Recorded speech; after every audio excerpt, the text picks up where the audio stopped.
Chapter 14. Time to take over. Performing various office tasks, helping my parents, and continuing my education, another year turned by as if it were nothing. Tedious numbers, papers, signatures, supervising employees, creating schedules, and taking care of inventory were things I had to get used to. Fortunately, I didn't have any major responsibilities because all the big decisions went through my father. He made it a priority that I learn continuously and absorb information, sending me from department to department just when I managed to adapt. I didn't understand why I had to go through all that when we had people in charge of such things. Ridiculous. Still, they didn't have to force me to do all that because I had nothing else to do in that house. This way, I slowly gained the trust of our members and workers, and projected a serious and mature image of myself, which was necessary for managing such affairs and large businesses. Subsequently, Hannah and Mai had once again become just a part of my past that occasionally tickled my thoughts, making me wonder what kind of life we would have if we were not bound to be in our positions. If there was anything girlish left in me, it was only in traces, because my femininity and mature persona had finally stabilized. My feet had grown accustomed to high heels, and their sound echoed through our hallways, while my completely snow-white hair, which reached my waist and was fastened with a couple of hairpins above my ear, flew behind me with much more joy than I carried out my work. When I would catch my reflection in the mirror, I would be reminded of where I belonged. I had become a woman who no longer dreamed childish dreams and accepted reality. My speech had changed, and even my features had sharpened, making my fair complexion and grayish blue eyes stand out more beneath my white eyebrows. The pen in my hand danced across the papers as I quickly shuffled them, partially reading what was written. Catching the edge of a document, the cup full of tea tilted, sending a jolt through my chest. That was close. If it had spilled on the documents. "Miss Inner, you have a formal meeting today at 3 p.m., Salen notified me. Today? Did my schedule change? Yes, Miss Inner. Leader Anansi demands your presence. All the branch leaders will also be present. How didn't I know about this earlier? This seems important. I apologize, Miss Inner. I was just informed. Should I change? I have to sign all this before we go. I'm not familiar with dress etiquette.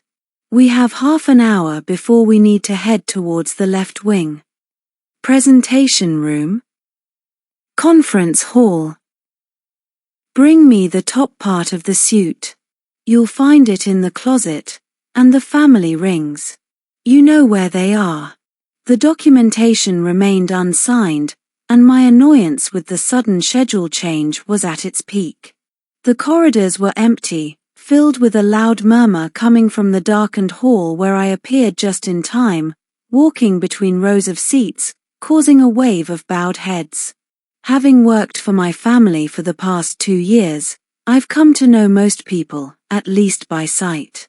The hall was full, with no empty seats, filled with most of the important faces from our family. What is so important? I took a seat next to my mother, Siren, who was a quiet, understated, and elegant woman. I noticed her slight glance at my basic suit that I sometimes wore for meetings and events. They cared so much about punctuality, yet they didn't remember to inform their daughter about something so important. I didn't have time to change. The stage lights came on, and applause resonated through the audience.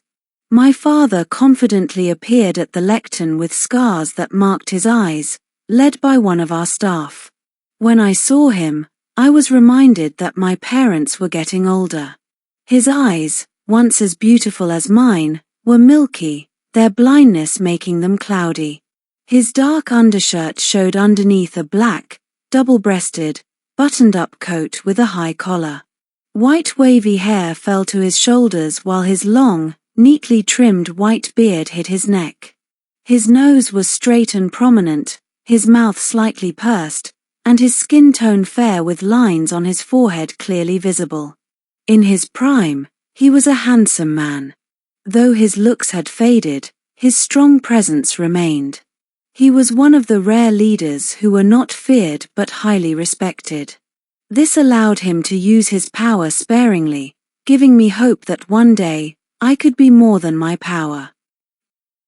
Greetings, my dear family, echoed through the hall, carried by speakers. I will try to be brief. For the first time at the age of 50, I became the head of the family when my late father, our former ruler, left us. I want to thank you for your support all these years, especially my wife Siren and my brother Leon. My current state is my fault and a mistake that I consciously made by taking a risk. My late brother Manny is probably turning in his grave, for I have lost my greatest tool, my sight, not learning anything from his mistake. I hope you will all learn from our errors to better maintain and protect our lineage. The day has come at 72, and I no longer feel capable of performing this duty. I want you to support your future leader as much as you supported me. I believe my decision is the right one. From this moment on, I am leaving you and all 12 families in the hands of my 30-year-old daughter, Inna Norse Kratos, he said and stepped back from the lectern. I found myself clapping when I felt my mother's nudge. Inna, go to the podium, she whispered. I let out quite a loud, "Ha?" Thankfully, it was not heard from the applause that was filling the room. Go to your father, she repeated.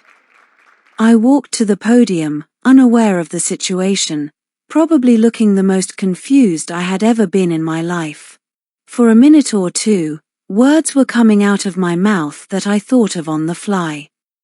I have no idea what I had said, but there was another round of applause as a frail, elderly hand touched my shoulder, moving down my arm until it reached the lectern.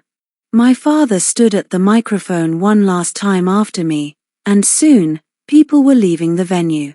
I thought he would remain the leader until his death or at least until his health declined. That was the custom in our family.